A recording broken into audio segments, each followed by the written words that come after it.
Nope, wrong button. Hello, everybody. Wrong button. There we go. Going back to fade into black. Try one more Hey. time. We're going Okay. in 5, 4, 3. Yummy like a gummy bear.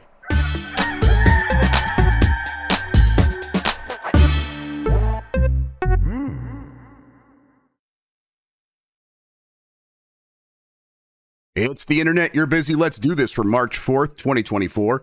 For the next hour or so, let me help you sort through the world of gaming on Game Mess Mornings Live with me, Jeff Grubb. Today, don't forget to get those Mario Day presents for your loved ones before it's too late. But first, please join me in welcoming today's co-host to Game Mess Mornings. It's Emma Fyffe, everybody. Emma, how are you doing? Hello, I'm great. I'm debuting my new hair today. It's like It a looks darker fantastic. shade of blonde. Thank you so much. I suddenly got interested in my natural hair color, so we're experimenting and bringing it down to see if we can get it back to what it probably naturally is, which is maybe even a teeny bit darker than this, but this is pretty close, and I'm a big fan. I'm loving seeing people in chat talking about how they've played Final Fantasy VII Rebirth for 20 hours and are still in the grasslands. I salute you. Yep. I am with you. This is my life as well. And also apparently Roche is best boy now. So Oh, okay. everybody just wants the sequel to be about him. If there's a shifting tier list among faves in the community, is that what's happening? Yeah, there's a shifting tier list. It seems like everybody's team Roche now. I still stand by Zach being best boy, but you know, Okay. and now spoilers, but we're allowed to talk about it because the game is out. The beginning of the game, you immediately play as Zach, and it's you do just immediately like, play as Zach, yes. oh, stabbed right to the heart, right off the bat. But yeah, that has nothing to do with how I'm doing. That's just me. No, it seems like it has a lot to do with how you're doing, Emma. Let's be honest. It really does. I played so much Final Fantasy VII Rebirth. I think I've played like 100 hours now. So Yeah, you beat it. You've gone back? Yeah. So I finished the game, and then I was like, you know what? I have to load up the game again on the chapter select because I've got to stomp every fool in the land in Queen's Blood. So that's what I'm currently doing. All right, excellent. I got started. I got to Queen's Blood. That is a very good game. That Queen's Blood. They did a very good job with Isn't that. it so fun? Yeah, it's like very quick to get the hang of it, and then you start seeing like, okay, here's some clear strategies, and you have options in however direction you want to take that strategy. It's very cool. It's well done. My current deck is so sick. Like, it's so good. Apparently they did actually test out a physical version of it, and I'm like, okay, they should just make that. Oh Give us yeah, little we pins need and that stuff to put in the board. Yeah, I would like that a ton. If we can get that done, like if that exists and we can get it from Square by the time, say, like, I don't know, Summer Games Fest, wouldn't that be amazing if they were demoing that at Summer Games Fest, like the real life Queen's Blood? Demoing it at our studio for when we do our giant bomb at night. That's what I'm saying is like come we in could and play it with us. Yeah. Oh, that would be so sick. We have Okay. the board cammed up for in between segments. Yes, and to see who's playing and 100%. stuff. Yeah, I'm putting that out into the universe now. I'm manifesting that. Let's explain what we do here most weekdays. I, Jeff Grubb, will help piece your gaming life back together. That includes breaking news and maybe even some of our own original reporting. For all these topics, I'll get the input of a bona fide expert who will make me look smart. If you were watching live on Twitch, welcome. You can always listen to the show later on podcast feeds by searching for Game Mess Warnings or find the RSS on giantbomb.com. You can also catch the show later with chapters and timestamps on YouTube. Hello, YouTube. All right, we have a lot to get into, so let's start the morning mess with Pioro implies March 10th, as in Mario Day. We'll see Nintendo share Paper Mario and Luigi's Mansion 2 info. This is from My Nintendo News. Just a quick little tidbit here. Prominent leaker Pioro is hinting that we could get more information about the Paper Mario, the Thousand Year Door remake, and Luigi's Mansion 2 on March 10th, or around March 10th, which is Mario Day, because Mar 10 looks like Mario. Yeah. Yes. We haven't heard much about either title as of late, so March 10th would be an ideal time for Nintendo to divulge more. Nintendo has yet to announce any plans for Mario Day this year. This is something that could happen, but March 10th is a Sunday, so if they're going to do it, I imagine they'll be like, well, we're celebrating Mario Day this year, this weekend, and they'll probably have some news on Thursday or Friday. Nintendo while a company that loves celebrating Mario Day, a company that typically doesn't do stuff on the weekend very often, especially for something that feels like a little stunty like this, right? 100%. Yeah. I mean, I don't think that it would be, as you say, on March 10th, just given the fact that it is Sunday and it is a weekend. Like, it's a weekend in Japan also. Yep. And more likely, as you say, it would be in the week leading up to that there would be a Mario specific Nintendo Direct. That all seems very, very likely. It's just the actual timing of it that is up for debate. Yeah, it's the kind of thing where also, like, hey, they could drop this stuff in tiny little Twitter announcements. Sure. There doesn't have to be some big production behind it. So that I suppose they could just drop a tweet on Mario Day. But also, I think they want to like get a little bit of buzz going. So that would necessitate them, at least to a certain degree, just starting to talk about it this week. But hey, I'm happy to get news about these games. If we do get more information, like if we get the release dates for Paper Mario and Luigi's Mansion 2, I think that puts us back in a situation where we do have just about all of the information about Nintendo's announced games, besides, obviously, I guess, Metroid Prime 4 technically getting announced 75 goddamn years ago. But beyond that, like everything else that's been announced recently should then have a release date. Kind of like makes us wonder, hey, what's going to happen next? Excuse me, what's going to happen next? And a lot of reasons to suspect we should get some more news about Nintendo stuff here soon-ish. Yes. And also, I mean, you think about the fact that Super Mario Brothers Wonder kind of came out of nowhere last year. It's like they announced it and then it was out a few months later. So I do wonder also if there's going to be some additional Mario adjacent title, like a Yoshi centric title. Like give us a Yoshi's Island for Switch or something. Hey, if they would make another good Yoshi's Island, I would be all for that. One of my favorite games, although none of the sequels have really done it for me. No. Yeah, I mean, we know that, based on a lot of reporting now, that the Switch 2 likely March of next year at the earliest, probably does come out March of next year, so they can get it out in the current fiscal year one way or the other.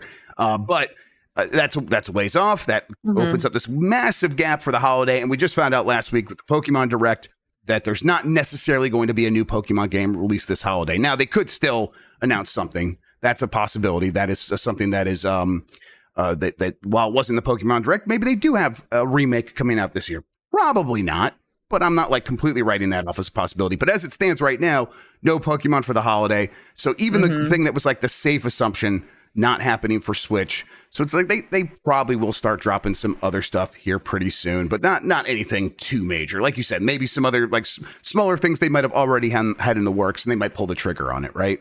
Yeah, definitely. And you know what? To Pokemon's credit, Let's Go Eevee and Pikachu, which were effectively Red and Blue, Red and Green remakes with a Pokemon Go aspect to them, were way better than they had any right to be. So even if Pokemon does re-release something as like a sort of remake version of it, they're still pretty fun. Yep. Yeah, for sure. And I would welcome something like that. That'd be cool. Yeah. I'm trying to think what they've done for Mario Day in the past. It's never been too huge. But I mean, at the very least, like, they do have 2 Mario games that are coming out. Yeah, it seems like they probably will line this up with that. That makes some sense. And then maybe some discounts on games. But they've been actually putting a lot of the big Mario games on sale pretty frequently recently. So I guess that's not going to stop them from doing it again. Yeah, it seems they do sometimes have like Mario themed hardware. I suppose they could do that as well, right? Yeah, I mean, the other thing that I'm sort of speculating here is obviously Mario has broken out of merely being in video games. So I wonder if we might get like a teaser for a second Illumination Mario film. Certainly they're going to make one. Right. They could like drop a date for that. That does happen for like movies like a couple years ahead of time. Totally. Or also because, I mean, they announced the Mario movie during a Nintendo Direct, which was insane. Like, it was a film announced during a video game showcase, which was unheard of at the time.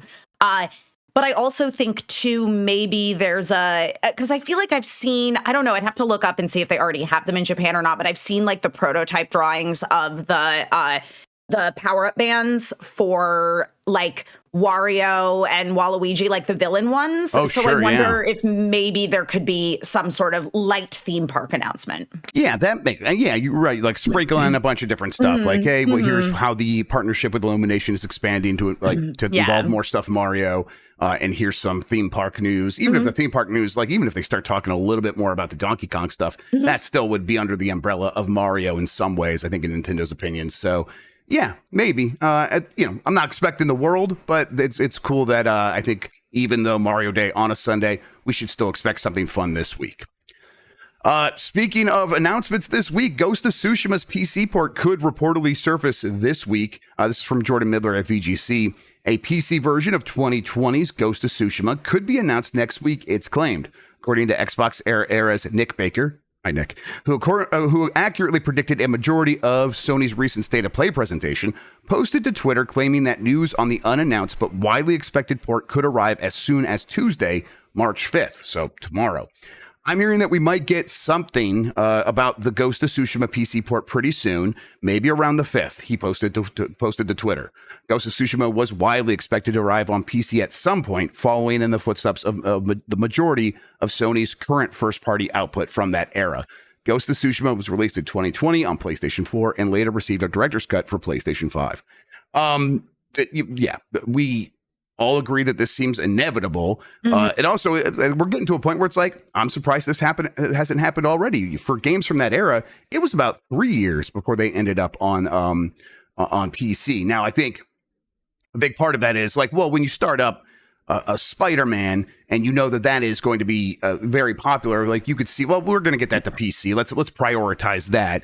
And Ghost of Tsushima, I think, surprised them how successful that was. That doesn't mean it was never going to happen if it wasn't successful, but it was very successful. And I think they were like, well, let's keep focusing on upgrading it for PlayStation 5. And we have these other games that we'll prioritize, and we only have a limited number of teams that could port things to PC, like Nixies and things like that. Let's have them work on these other ones, and they'll get the Ghost of Tsushima eventually. And now they're getting to Ghost of Tsushima, and it could come out, and it feels like it's going to come out, and then like next year after this, like 2025, where Sony says they won't have any major franchise IPs that are sequels to existing franchises. It's like, well, maybe after that, very quickly, we get Ghost of Tsushima 2, and the excitement will be reignited because of this PC port. It makes a lot of sense, right? Yeah, I mean, timing-wise, it's like you think about something like The Last of Us getting a PC port, and I feel like that happened not so long before the TV show. It's like they're very smart about their timing on some of these titles. So yeah, I mean, it does seem very likely that it would be PC port and then an announcement of Ghost of Tsushima Part 2. Yeah, I mean, it is interesting because obviously like that Sony works that way a lot, where they have these titles that basically have these limited exclusivity deals, and then they are open to bringing them back on PC. So they're actually getting more of a news life cycle out of those games because suddenly they're being available to other people. I mean, the Final Fantasy series is a perfect example of this, where it's like they basically have a year of exclusivity on PlayStation and then they come to PC. And this is well known, yet no matter where there's any sort of advertising about these games, there's still always people being like, bring it to PC immediately. It's like, that's not how it works. They have an exclusivity deal with Sony PlayStation, trust me. So yeah, I mean, as you say, it's inevitable that this is going to get a PC port. Given the success of the game, it's a little surprising it hasn't already happened. But again, you were talking about an original IP, which is something that we don't necessarily see a whole lot of because companies aren't really willing to gamble on new stuff. And this is across the board. This isn't just in gaming. This is in TV. This is in movies as well. The only place where you're really getting fresh IP is in like books, basically. And so to look at something like Ghost of Tsushima, which was totally original, and to have it be so successful is very encouraging. And bringing it to PC, you're just opening it up to an entire additional audience that will then be hype about it potentially getting a sequel. Yeah, and this is Ghost of Tsushima. We talk about the synergies with like a sequel. You talked about the synergies with like Last of Us and it's a TV show. Ghost of Tsushima. Last I heard, that movie was happening. Like I thought like they had a director, and I thought it actually started filming. Maybe that's not the case, but hey, there could be news with that like relatively soon as well. And Totally. Sony Pictures wants to have that one hand, clapping the other, however that saying goes. But like, hey, we want to like make one thing prop up another, and so having the game ready to go on PC. So like you said, get it back in the news. Maybe that gets a little bit more attention to the movie, and then the movie brings people back into buying these games. And now the game is available where just about anyone can get it, whether it's PlayStation or PC at that point. And we've seen over and over again now successful movies and especially successful shows get people excited to go play games. That happened with The Witcher. It did happen with The Last of Us. And they're like, well, now we are set up and ready to capitalize on that because it's on PC. Yep. Maybe at the very least, I'm excited to like really dive into this. I played a little bit of Ghost of Tsushima when it launched. I think at the time, I think Mike did the review when I was working at GameSpeed. So I was like, I'll let him handle that. I'll handle something else. But I enjoy what I played here. It seems like a better Assassin's Creed in some ways, and like kind of what you expected some others. And a lot of people really loved it. It is like extraordinarily popular in Japan. It like really took off there to the point where like I think people were like, wow, thank you these Western devs for making something that really respects this culture and like and like it's like, okay, well, hearing that stuff gets me more excited to play it. And now it's got like major updates that they've done where they added cooperative multiplayer, things like that. Like there's a bunch of reasons to go back to this game. And now I'm going to use this as an excuse to do exactly that. I'm excited about it. Yeah, and I mean, it has its roots completely in Japanese cinema. Like the films of Akira Toriyama and things. That's the creator of Dragon Ball. Akira Kurosawa. Yeah, Kurosawa. It's Monday, everybody. Listen, respect to Toriyama-san too. But anyway, yeah, it's like it is a lot of basis in like Kurosawa's films, and so it makes sense that is something that would be very easy to adapt for the screen as well. And then also just kind of like brings that world to a different audience who might get curiosity about the games. They might not actually play them, but hey, you're getting eyes on the IP. Yep. Real quick, a little hot off the presses, Xbox partner preview is going to happen on March 6th. This is looks like it's going to stream to YouTube and Twitch at 10 a.m. Pacific time, 1 p.m. Eastern. It's going to have a 30-minute runtime, and they're promising to feature titles like The First Berserker, Kazan, Tales of the Kinzera, Zao, which is that game looks very good. Kunitsugami, Path of the Goddess, which is that Capcom game that looked really good. Yes, that looked sick.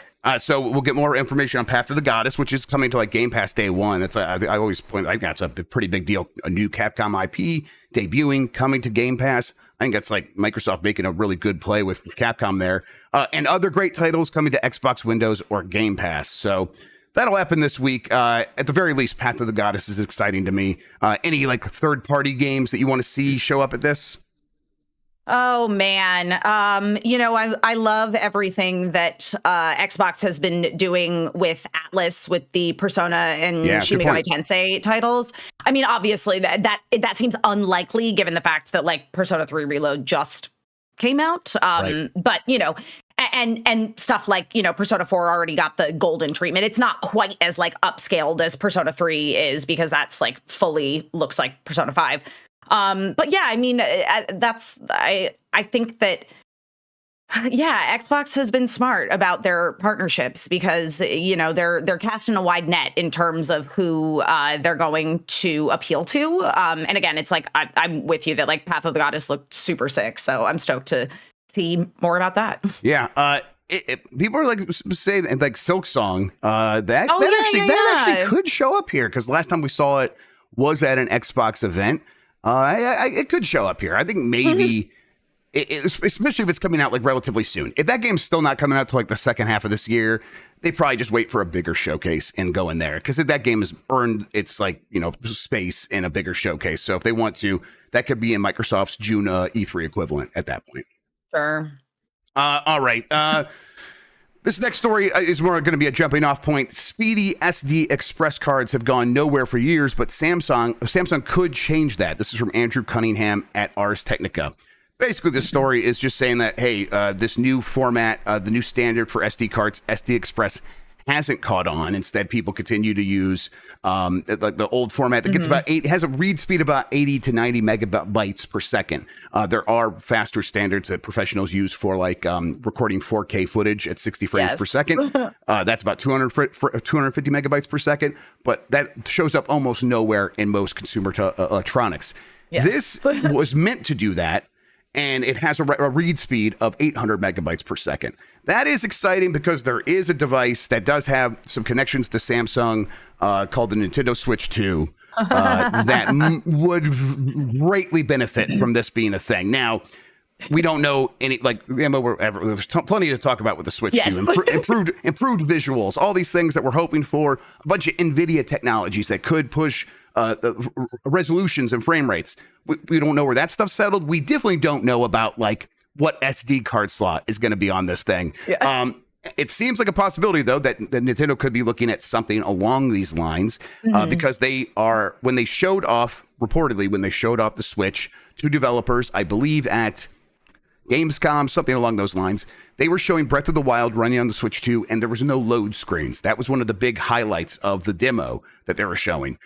In order to get that off of expanded media, they are going to need something faster than 80 to 90 megabytes of read speed on a device. And there are options available to them. One is you get the cartridge or you download the game and you have to install it to an internal hard drive or SSD, which maybe does have faster speeds. They could have an SSD built into this thing with 500 gigabytes of storage, and that would solve it. But if they aren't going to have massive internal storage, they're going to have to give people a way to expand it.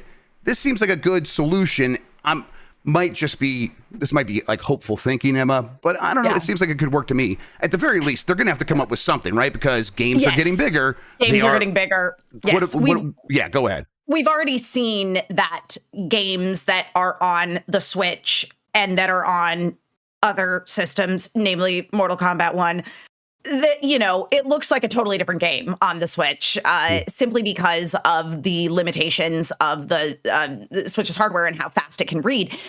This is very exciting to me as somebody who films a lot of stuff. Right? Yes. If this becomes the standard and I can just walk across the street to Staples and get a super SD that reads up to 800 megabits per second, like, I'm in. Because that's always the thing, is like, transferring footage is so much of the gig when you're filming stuff. And like, this would change the game in terms of just like, this would put it in enough Switch 2s that the economy of scale would kick in, and we could 100%. Begin expecting to see like this being available in more places. Yes, exactly. If this becomes like the mass market thing, then like, the relief I feel just thinking about it, the hours spent transferring footages to hard drives, because it's like we already have the SSDs, which read a lot faster than your sort of standard hard drive.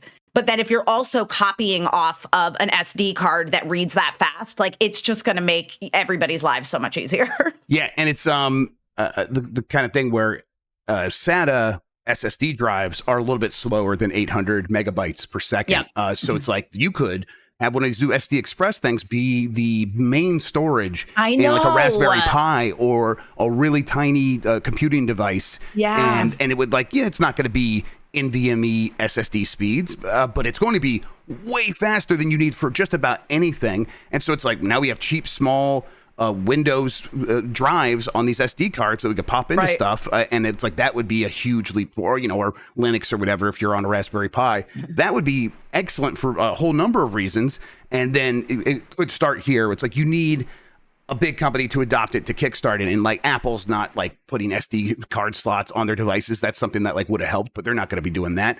And most phone manufacturers have dropped SD card slots and micro SD card slots. So it's like, well, a Switch 2 is like one possible device that actually could change this. So I'm with you, Mike. There's a number of work scenarios that I would really want one of these things.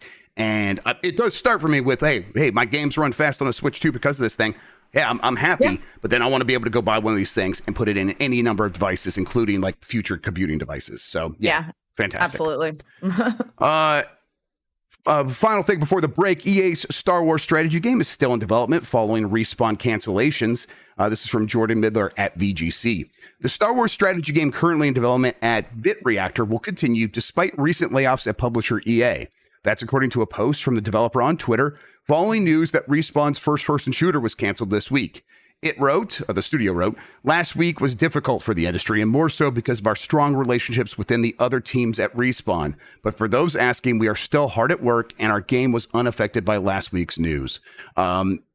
We still don't know a ton about this game, but it was one of several projects like announced as part of a batch of like Star Wars things happening at Respawn, including that Star Wars first-person shooter was confirmed at the same time. So when that got canceled, people were wondering about this BitReactor game, but at the time, it seemed like no news was good news, and that seems to be the case. What this sounds like to me, Emma, is they already have a contract studio, BitReactor, that they're working with here that probably has reduced costs for them. It's like they are only committed for what they've already committed to this company to make the game, and then Respawn is working with them on it. But it's like that; those resources are probably minimal compared to starting up a whole new game where it's like, no, Respawn is making an entire Star Wars first-person shooter, yes, and it's still 2-3 years away from coming out, so they're only going to have to scale up. This feels like, no, this is already part of the cost-cutting measures, right? Yeah, I mean, as you say, it's like they've already basically contracted out to another developer to work on the strategy title, and so that is a completely separate entity, effectively, than Respawn building a first-person shooter from the ground up. So, yeah, I mean, at this point, it feels like that game is definitely, still going to go forward because, as you say, EA has actually contracted out to somebody else, not to Respawn specifically. So that's like, yeah, it's happening. We don't know anything about it. It's a ways out, but it's happening. It does. Like, I do wonder, like, what's going to happen with Respawn. Apex Legends is in a certain, like kind of end of life, a very long end of life scenario, but they're not, like, looking to reinvest into Apex Legends in a major way. Sure. They're not, like, going to turn it off tomorrow. It's going to take years. But they're like, we have seen, I think they believe at EA that they've seen the peak of Apex Legends and that they don't believe that they can change the fortunes of that. Who knows? Games continue to grow over time, but Apex Legends didn't burn pretty brightly out of the gate. So maybe they are looking at numbers and seeing things different than what I can imagine. It's like, oh, I look at, what is that game that, there's a lot of like free to play games that like, oh, every time they put out new content, it's like we have more players than we've ever had before. And I'm like, well, Apex Legends, you probably could do that. Maybe not. I don't know. But everyone's looking, okay, so Respawn and EA are now saying, or at least EA is saying, hey, we want to get away from licensing IP. That's expensive. And that gets everyone thinking, expensive. What about, yes, it absolutely is. So it's like, well, you do own Titanfall. What about Titanfall 3? And now there's like been a lot of conversation this past weekend, once again, about, there's always conversation about Titanfall 3. Whenever I do look into it, it's like, they're not making Titanfall 3. They just straight up aren't. They are. They do have another team that has been like kicking around a like Skunkworks project that is that was in like very early. There's like different phases of prototyping. There's a very early, very small team prototyping phase, and now they're going to go to a wider, like, this is a real project now, but still in the prototyping phase. And that has happened with that game, and that's from the director of the original Titanfall. This game, as it stands today, as far as I understand, is a Titanfall game. It's again the Titanfall universe, but everyone I talk to keeps saying, well, it's not. But don't get in your mind that it's Titanfall 3, like a game with online multiplayer and a single player campaign. I'm like, well, wait, what? Then how is, like, what is this game? I still don't know, but it feels like, man, if you are trying to go all in on your own IP, just expand that into being Titanfall 3. Figure out a way to make that happen. And then I'm reminded that, hey, they were working on Titanfall 3 essentially with Titanfall Legends, which was going to be a part of Apex Legends, and they pulled the rug out from underneath that. So it's like, it seems very unlikely that they would change their strategy and go back and actually end up making Titanfall 3. But I don't know, Emma. I just love Titanfall 2 so much, and Titanfall 1. I hope that they can change it here. But like, if they're not going to make licensed games or make fewer licensed games, and they're not going to make Titanfall 3, I mean, what are they going to do? Well, yeah, Emma, what do they do? Yeah. I don't know. Well, because I brought it up before that people aren't taking chances on new IP. But you look at something like Ghost of Tsushima, which did extremely well, which was a new IP. Now, granted, it was very smart about the way that it did a new IP because it was living in something that already existed, the sort of, the Japanese cinema.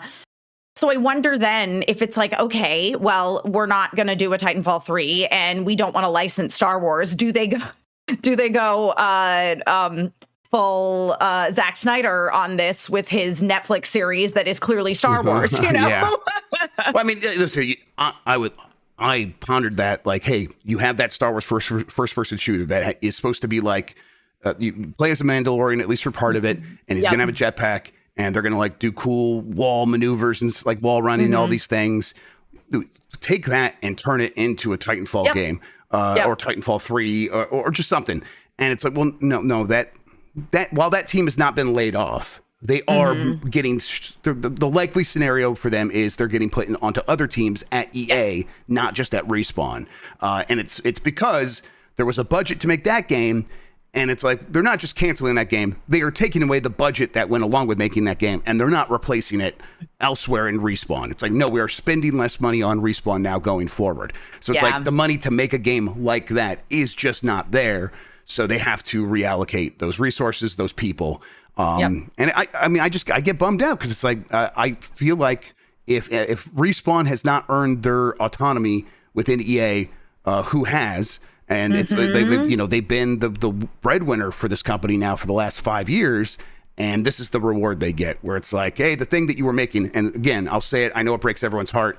Titanfall Legends. Everyone who played that thought it was really cool. Everyone who played the Star Wars first-person shooter said it was something amazing now. It wasn't like some imaginary thing that was going to be amazing one day. It was awesome now. And it's like, man, if they have something awesome and they can't see it through, I don't know. I don't know what to say about a company like EA.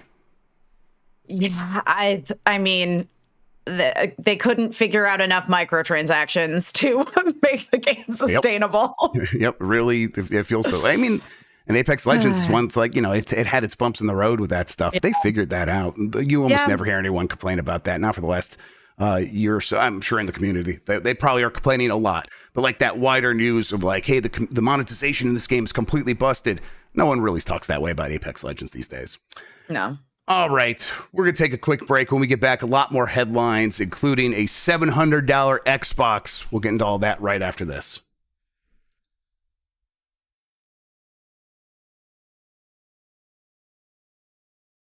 All right, we are back, and yeah, $700 Xbox. Xbox is launching a $700 SpongeBob Special Edition Series X console. This is from Tom Ivan at VGC. Microsoft is launching the Special Edition SpongeBob SquarePants Xbox Series X console bundle, priced at $699. The Xbox Series X Nickelodeon All-Star Brawl 2 Special Edition bundle includes a custom-designed console and wireless controller, plus a digital download of Nickelodeon All-Stars Brawl 2. A limited supply will be available to purchase at 8 a.m. Pacific time on March 7th, Microsoft said. It looks like SpongeBob. Like that's the thing here. It is painted to look like SpongeBob. It's pretty neat.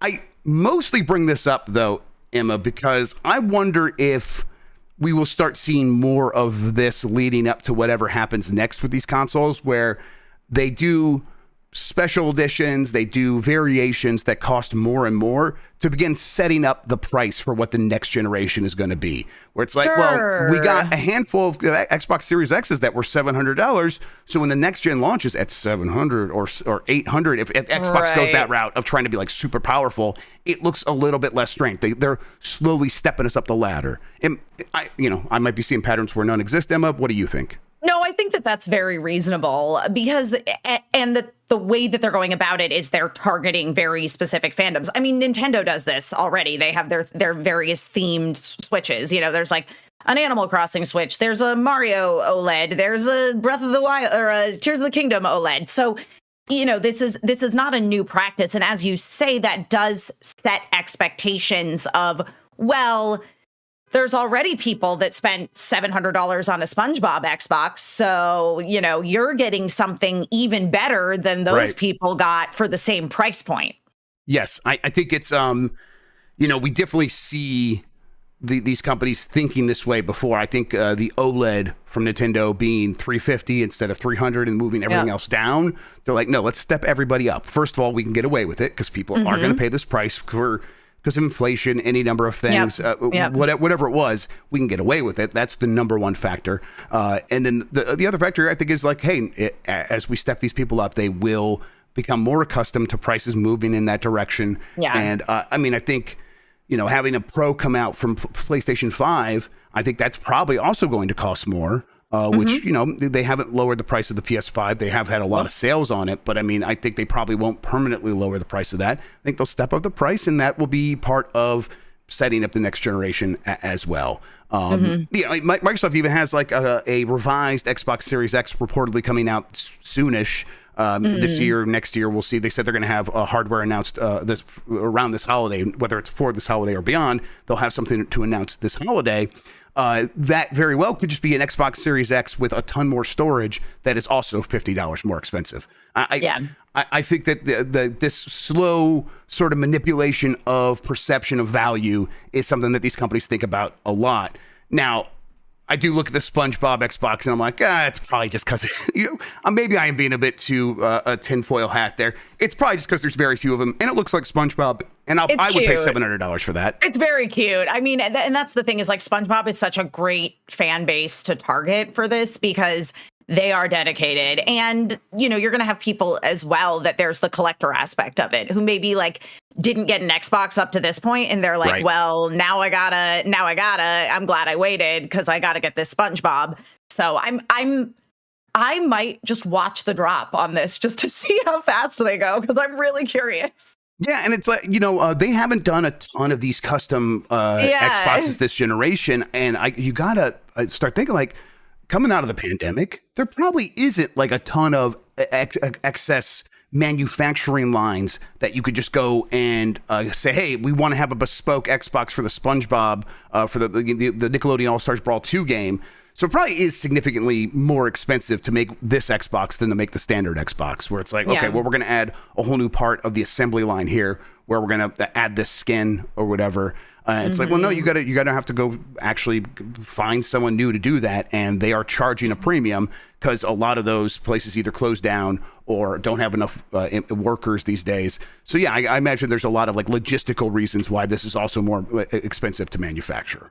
Yeah, I am curious though about like what differentiates this from getting like a skin for your Xbox. You know what I mean? Maybe it's just like the official licensing of it all from a collector aspect.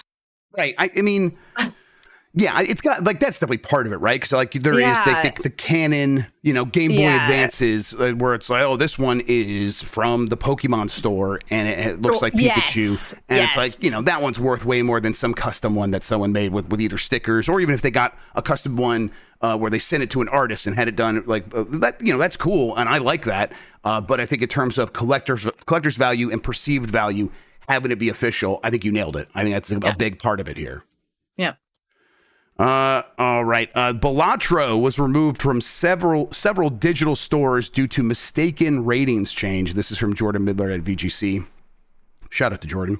Popular poker-based roguelike Balatro has been removed from several digital storefronts in an apparent ratings mix-up.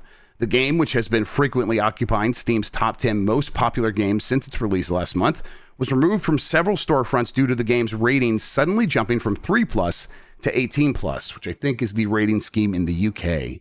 A statement to publisher PlayStack's Twitter page reads, "We are aware that Balatro has been temporarily removed from sale on a number of digital stores in some countries on console platforms, meaning that some new customers will be unable to buy it." It continues, "This is not an issue with the stores themselves. However, a reaction to an overnight change to Balatro's age rating from 3+ to 18+ by a ratings board without any advance warning, due to a mistaken belief that the game contains prominent gambling imagery and material that instructs about gambling.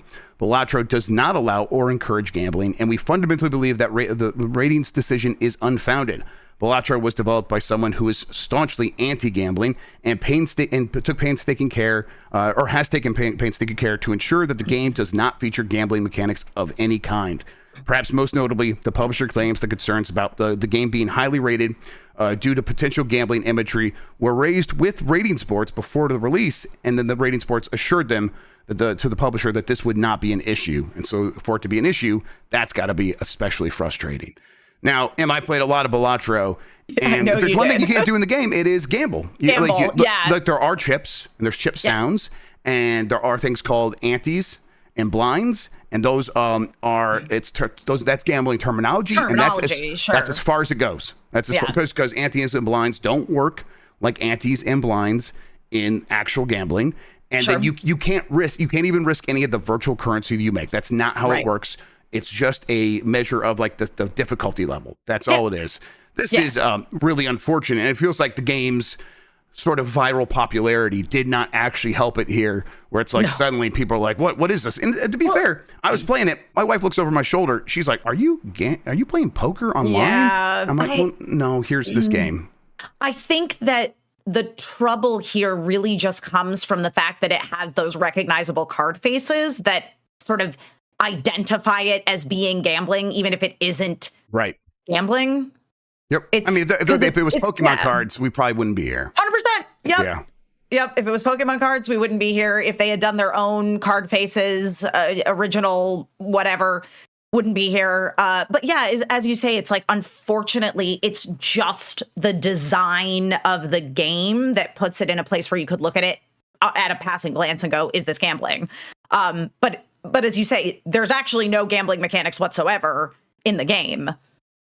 Yep. So it's unfortunate and it's unfair to the developers. They just took some existing game mechanics that exist in card games in the real world, including ones that, you would typically gamble in, but all they're using is the gaming mechanics, not the gambling mechanics. Right, exactly. And it's, it clearly benefits from its relationship to poker, which has obviously it's a gambling pastime, but it does so in a way that is very delineated from gambling itself in just about every way. And I clearly shouldn't be rated this way. This is a game that I would happily hand to young people and be like, no, this is not at any risk of harming you the way gambling could.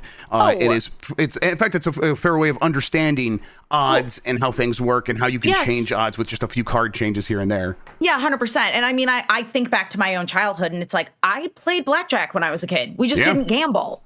Right. Exactly. Yes. Right. And it's like, at the very least, like, by definition, this is not gambling because you're not putting money on it. But it's not even virtual gambling. It's not even like a social casino on Facebook or whatever. No. It's completely away from all of that. Waiting to see if there's some update here. This is going to affect their ability to sell things. An 18 plus rating is the kind of thing I think in a lot of countries, they just don't allow those on some stores without exception. Or if you do get an exception, it requires a lot of effort. And so, this is going to cut into their sales to be like, as it stands now, I think it's still available on Steam everywhere. Steam, like, obviously lets people buy 18 plus games. There's games with butts all over the place on Steam. Mm-hmm. I think they'll be fine there. But this has got to be very frustrating for them, especially after doing all that work, working with regulators and rating sports beforehand to say, this is what the game is. Are we sure this is not a problem? And to get no, this isn't a problem. And to have that change after the game is released, that is especially annoying, I would believe. Yep. All right. Ransomware group admits its Epic Games hacks was a hoax. A hoax. This is from Chris Scullion at VGC. The so-called ransomware group that recently claimed to have hacked Epic Games has admitted it was a hoax. Last week, the group, which goes by the name Mogolovich, posted a message on its Darknet leaks site giving information on its claimed data breach of the Fortnite and Epic Game Store company. The group claimed to have compromised email, passwords, full name, payment information, source code, and many other pieces of data, amounting to a total size of 189 gigabytes. However, unlike when Insomniac Games was hacked by Reseda Group in late 2023, Mogolovich failed to produce any actual proof that it had successfully hacked Epic Games. Epic then sent VGC a statement saying that it was investigating but had zero evidence that these claims are legitimate. We talked about this last week. Red Epic Games statement said, there's definitely a chance that this is just a hoax. And here we are. I guess they're probably trying, Emma, to like get people to like pay up before people realize what's going on here. Yes. And these leaks and these hacks are so frequent at this point that maybe some of those will fall through the crack and you'll get away with it. They just didn't get away with it in this case, right? Yeah, absolutely. Because I was I was thinking about why, and it truly is just the hoping that they will bet on the side of safety and, pay up whatever their demands are, et cetera, before they realize, oh, actually, they didn't breach any data whatsoever. So, man, people are bad. Yeah, it's like something you already had to be pretty vigilant about, and now it's just going to be even worse. It's just the internet just exists now to fool you at every turn, whether it's with fake stories and bots conversing with one another to make you think like someone's having a real conversation, to artificially boost like the rating on of various stores, all this stuff.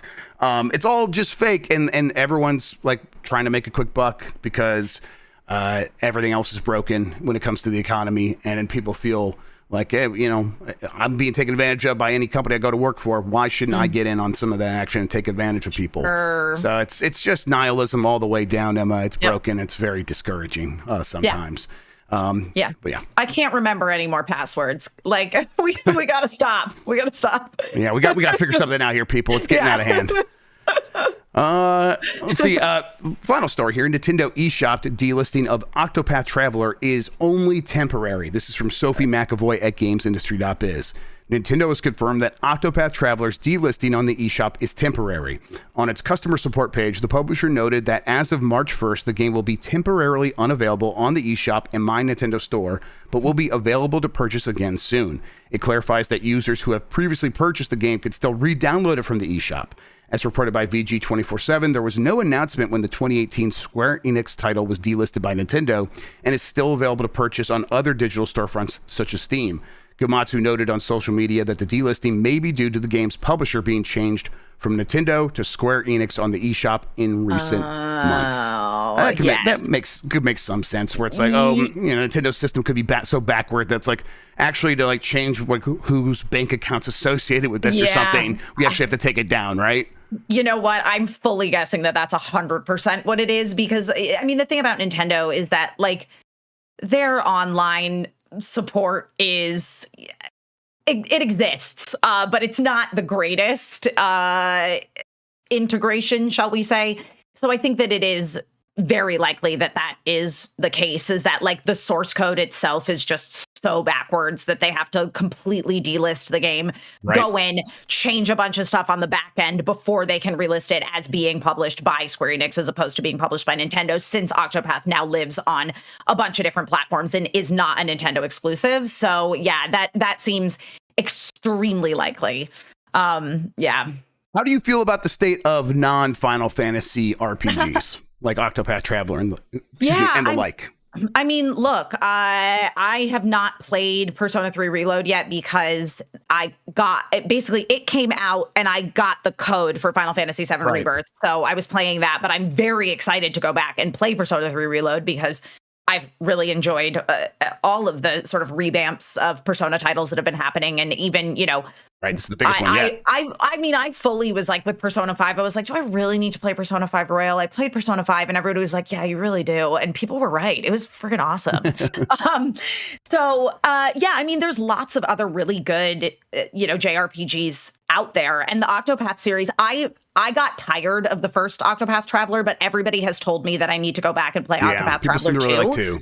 Yeah, I've heard that 2 is a big improvement. I also love, I also really enjoyed Triangle Strategy, which is some of the Octopath Traveler team. That was a turn-based strategy RPG, which is more sort of in your Fire Emblem realm, which I also really enjoy Fire Emblem games. Not necessarily all of them, they're a mixed bag in terms of how good they are, Three Houses and Awakening being the peak for me. Definitely. But yeah, I mean, but then also like you look at stuff that isn't actually JRPGs, but is JRPG inspired. Like Sea of Stars was awesome. It was very, Chrono Trigger, which I really enjoyed. And so I think that, there are where the other JRPGs are really thriving are not necessarily in those big, like, AAA fancy graphic titles. They're the ones that are very much an homage to the more classic style of JRPG. And I think that, there's a lot out there to enjoy. And that particular style works so well on a handheld console. So they're like a perfect fit for the Switch. So, yeah, I mean, I think that Final Fantasy still definitely is showing up as being the big giant when it comes to your big state-of-the-art graphics, AAA kind of stuff. But there's a lot of really great stuff out there. And I think that, but again, we're talking about the first Octopath Traveler here, not Octopath Traveler 2, which was immediately published as being published by Square Enix. So that's still available. And by and large, I hear is the superior Octopath. Yes. And as much of it was as like improved and people assessed it as being so, it also felt like it kind of came and went, which is why I'm like a little bit like concerned. Like I'm not concerned. I think Square Enix is right to focus in on its biggest franchises. That is what's worked for Capcom, and every publisher, especially the ones in Japan, should be like looking to mimic what Capcom is doing, I think. That said, I think Square Enix did a lot in the last several years of like putting out a bunch of different games from all into like new IPs, Diofield Chronicles, and all these different things. And some of them had like a lot of interesting gameplay quirks, and some were like great revitalizations of old franchises. I do wonder if that stuff will begin, become less frequent from Square Enix, which I guess I wouldn't be too surprised by, because a lot of it did also come and go, even more so maybe than Octopath Traveler 2. Oh, yeah, but it's interesting though, because but they are also in an interesting position of Atlas and their partnership with the Xbox and particularly Game Pass and putting out all of the Persona titles. So it feels like they're in a position wherein it would be beneficial for them to keep putting out, those remasters of these other games, and they're sort of not top tier Final Fantasy games. I mean, there's another Mana game coming out soon as well. Like, Mana, Dragon Quest 3 HD is coming out. Yeah, exactly. So, yeah, but they have the disadvantage of it not being a Game Pass, you pay for a subscription kind of thing. So it feels like the RPG audience is growing constantly and growing fast. But it also feels like Square Enix doesn't always know how to take advantage of that. So, 100%. At the very least, Atlas seems like they have a better grasp on that, which is surprising. Surprising because for a while there, they were like, "We're just going to put it on a PlayStation. That's cool, right?" And everyone's like, "Put it on fucking Switch. What is wrong with you?" Yeah. Oh my God. Yes. We finally are getting the hang of that. So, yeah. Yep. Last little tidbit here before we get to the polls. Matt Piscatella points out that Helldivers 2 U.S. sales, we talked about its UK sales going up week after week. Its U.S. sales went up yet again during its third week in the market. And honest to goodness, inverse decay curve so far. He says it's like Steve Irwin citing a rare bird or something. Rare and amazing. He says he wants to do it in an Australian accent. That is, I think it's cool news that a game like that could come out and catch on in such a way that it's like more people are buying it every week. It does feel extremely rare these days, and the game has clearly earned it. I want to get back to it and play a lot more of it. I really enjoy that game. All right. Poll questions we got from last week. We're going to do two because we didn't get the one up from Thursday up for Friday. So we'll do both of those right now, starting with, are you losing interest in buying video games? This was in a reaction to a lot of people claiming that there's a market crash and that that's what's leading to people or to these companies having to lay things off. And 35% of people say, yes, they are losing some interest in buying video games. 65% say no. And it's 4.5 thousand votes. That's a bigger number than I was expecting, Emma. Do you think like the bad news, the trend of there being fewer big games to buy because they're taking so long to make, and getting news from like Sony that it's going to take all of 2020, fiscal 2025, so through March 2025, before they have another one of their big franchise IP sequels come out? Like a lot of people show up to games for those kinds of things, and if they're less frequent, why wouldn't they be less interested? It's interesting because I think that games for me, especially because so many of these games are so gigantic, that it puts me in a place where I feel like I have a lot of backlog games that Same. I want to play. And also, there's the Game Pass of it all as well. There's, lots of great other titles to explore in there, and games are expensive. So yeah, I mean, I actually fully get why people are saying that they're losing interest in buying video games. It doesn't mean that they're losing interest in games. That's a good point. And but that would still, at the end of the day, manifest in the same way for these companies, where it's like, if people feel like they have a glut of good games, maybe they do buy fewer games, and that's bad for us. So interesting. All right. Other poll question: have you ever bought something from DK Oldies? 3% said yes. 97% said no. Do you know what DK Oldies is? What is DK Oldies? It is the CarMax of retro games. It is Walmart. It is this big store that will have everything. It's always marked up significantly, and they got kind of a weird reputation. But only 3% of people have ever bought anything from there. And so all those YouTube videos I see about how DK Oldies is scamming all of gaming, I think might be blown a little bit out of proportion. So yeah, I mean, if 97% of chat has not purchased anything from them, I think people are smarter than DK Oldies is seems giving like people are pretty for. savvy to it. Yeah. That said, I bought Superman for N64 for Dan from there, and that's why I was talking about him.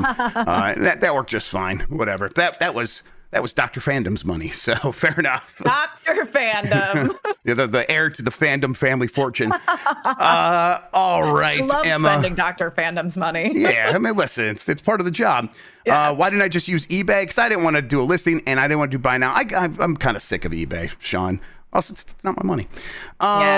All right. That does it for the poll questions. I have a new poll question we'll get to here in a second. Before I do that, and while we get that set up, Emma, why don't you tell people where they can find you on the internet, what you have going on, all that good stuff. You can find me on the internet. I exist there. I'm at Emma Fyffe everywhere. I really only use my Instagram anymore because I'm just overwhelmed by how many social media platforms there are. And my life is so much better without Twitter/X constantly being in it. I took that off my phone a long time ago, and it has truly significantly improved the quality of my life. I've got Final Fantasy VII Rebirth videos coming to GameSpot throughout the week, so be sure to keep your eyes peeled, and those will be there. They'll be fun and possibly a little crazy. And that's me. I'm out here working. Hell yeah. I spent too much. Well, the weekends I like because it's easy to get off Twitter on the weekends. Because when I tweet so much, it's because I'm sitting here at this computer and my brain's firing off exhaust that I can't control. And that all just goes onto Twitter. And then I get to the weekend and I'm like, man, that was nice. I went all of Saturday and most of Sunday without checking it. And then by Sunday night, I'm like, well, I got to start getting back on and see what's happening. And then suddenly I'm back and I'm like, can't control myself. I will say that is the downfall, is that I never know what's happening anymore. Yeah. Well, you should be happy not to know what's happening because, boy, it's monetized faux outrage kind of constantly now on Twitter. And there's a fucking stupid one happening right now that's reminding me of fucking Gamergate. And I'm like, try to give it as little oxygen as possible other than to say these are fucking idiots and they should feel bad about themselves. Jesus. Yeah. Maybe I'll start using TikTok or something. There you go. Also, I just want to give one short shout out here, which is that my fiance spent his entire week last week and into the weekend making a whole series of TikToks about a genre of game called the funny little guy game. And it's doing very well. So it's just Gabe Durham on TikTok, and they're very fun videos if you want to check them out. All right. Yeah, let's check that out, everybody. That's fantastic. I love funny little guys. What's an example of a funny little guy? Do we have a little sneak peek? Yeah, Kirby is a funny little guy. Okay, the funniest little guy. Yeah, Mario is a funny little guy who exclusively surrounds himself with other funny little guys. Pikmin, funny little guys. Yeah, there's lots of funny little guys out there. That might be my genre. Funny little guys might be my primary video game genre, and I'm happy to hear it. All right, I'm going to check out this TikTok immediately. All right, new poll question. Have you ever played Ghost of Tsushima? Yes or no? I'm curious. We'll talk about it on Game This Mornings on Wednesday here on Giant Bomb. Speaking of Giant Bomb, on Tuesday. Tomorrow, the Bombcast is back. Look forward to that. It'll be a bunch of great discussions about games and the news of the last week. We will have plenty of other fun stuff happening this week. Wednesday, new season of Blight Club starts with Dan Reichert playing Super Dan 64, the Dan of Steel. Boy. Look forward to that. That does mean that Mitch Tokoto beat Mortal Kombat Mythology Sub-Zero. I can't recommend enough going and watching that. I had some friends mention that they were watching it and really enjoyed it. I saw Imran Khan say he was watching Mike play it, and like, the game is a crime. It is. You have to see it for yourself. I was reading a book right now, Emma, about Apollo 8.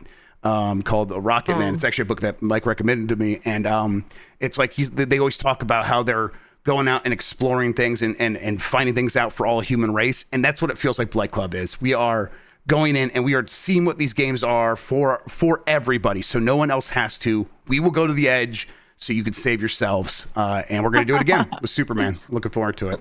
Love it. All right, plenty more. We'll have probably a tweet later today talking about what's happening this week. I'm going to go to a meeting and find out right now. In the meantime, Emma, thank you so much for spending today talking with me about video games. I really appreciate it. Oh, thank you so much for having me. Always a delight. Thank you, everybody, for watching. You're the best audience in gaming. And until next time, have a good one. Take care of yourself, and goodbye. Fade to black. Oh, yeah.